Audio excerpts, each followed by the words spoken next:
ದೆಹಲಿಯ ಕೆಂಪುಕೋಟೆ ಬಳಿ ಕಾರು ಸ್ಫೋಟ ಆಗಿರುವಂಥದ್ದು ನಾವೀಗ ಸ್ಪಾಟ್ನಲ್ಲಿ ಇರುವಂಥದ್ದು ನಾವು ನೋಡಬಹುದಾಗಿದೆ. ದೃಶ್ಯದಲ್ಲಿ ಸಂಪೂರ್ಣವಾಗಿ ಸಂಜೆ ಏನು 6:55ರ ಸುಮಾರಿಗೆ ಒಂದು ಘಟನೆ ನಡೆದಿರುವಂಥದ್ದು ಕೂಡ ಮಾಹಿತಿ ಲಭ್ಯ ಇರುವಂಥದ್ದು. ಪ್ರಮುಖವಾಗಿ ಸದ್ಯ ಇದುವರೆಗೂ 8ಕ್ಕೂ ಹೆಚ್ಚು ಜನರು ಸಾವನ್ನಪ್ಪಿರುವಂಥದ್ದು. ಅಂದರೆ ಇದುವರೆಗೂ ಕೂಡ 8 ಜನ ಅಂತ ಮಾಹಿತಿ ಇತ್ತು. ಈಗ ಹಾಸ್ಪಿಟಲಲ್ಲಿ ಏನು ಚಿಕಿತ್ಸೆ ಫಲಕಾರಿಯಾಗಿದೆ, ಹೆಚ್ಚುವರಿಯಾಗಿ 2 ಸಾವನ್ನಪ್ಪಿರುವಂಥದ್ದು ಕೂಡ ಘಟನೆಯಲ್ಲಿ ನಾವು ಕಾಣಬಹುದಾಗಿದೆ.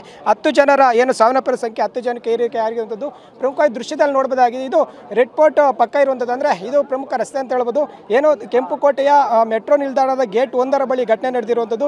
ಸಂಪೂರ್ಣವಾಗಿ ಒಂದು ಘಟನೆ ನೋಡೋದಾದರೆ ಏನು ಕಾರು ಏನು ಬ್ಲಾಸ್ಟ್ ಆಗುತ್ತೆ, ಇದರ ಜೊತೆಗೆ ಏನು 10 ಕಾರುಗಳು ಅಂದರೆ 8ರಿಂದ 10 ಕಾರುಗಳು ಕೂಡ ಇಲ್ಲಿ ಒಂದು ಬೆಂಕಿಗಾಹುತಿ ಆಗಿದೆ ಅನ್ನೋದು ಕೂಡ ಮಾಹಿತಿ ಲಭ್ಯ ಆಗ್ತಾ ಇರುವಂಥದ್ದು. ಈಗಾಗಲೇ ಪೊಲೀಸರು ದೆಹಲಿಯಾದ್ಯಂತ ಹೈ ಅಲರ್ಟ್ ಘೋಷಣೆ ಮಾಡಿರುವಂಥದ್ದು. ಸ್ಥಳಕ್ಕೆ ಅಗ್ನಿಶಾಮಕ ದಳ ಸೇರಿದಂತೆ ಸಾಕಷ್ಟು ಒಂದು NSG ಆಗಿರುವಂಥ NIA ಅಧಿಕಾರಿಗಳು ಕೂಡ ಈಗ ಸ್ಥಳಕ್ಕೆ ಭೇಟಿ ನೀಡಿ ಪರಿಶೀಲನೆ ನಡೆಸ್ತಾ ಇರುವಂಥದ್ದು.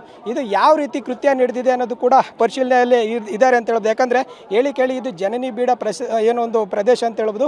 ಸದ್ಯ ಈ ಹಿನ್ನೆಲೆಯಲ್ಲಿ ಎಲ್ಲ ಆಯಾಮಗಳಲ್ಲೂ ತನಿಖೆ ಮಾಡ್ತಾ ಇದ್ದಾರೆ.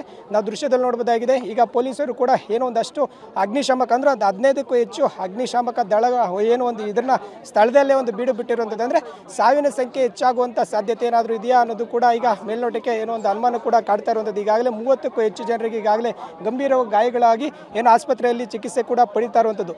ಇದು ಕೇಳಿ ಜನನಿ ಬೀಡ ಪ್ರದೇಶ ಆಗಿರುವಂಥ ಹಿನ್ನೆಲೆಯಲ್ಲಿ ಸಂಜೆ ಸುಮಾರಿಗೆ ಒಂದು ಘಟನೆ ನಡೆದಿದೆ.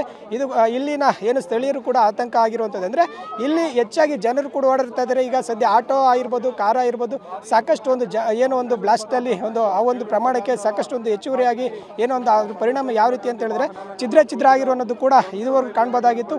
ಇಲ್ಲಿ ಏನು ಮೃತದೇಹಗಳು ಕೂಡ ಬಿದ್ದು ಅವರ ಪರಿಸ್ಥಿತಿ ಆಗಿತ್ತು ಅಂತ ಹೇಳಿದ್ರೆ ಬ್ಲಾಸ್ಟ್ ಆದಂಥ ಸಂದರ್ಭದಲ್ಲಿ ಜನರು ಗಾಬರಿಯಾಗಿ ಓಡುವಂಥ ದೃಶ್ಯ ಕೂಡ ನಾವು ಇದುವರೆಗೂ ನೋಡಬಹುದಾಗಿತ್ತು.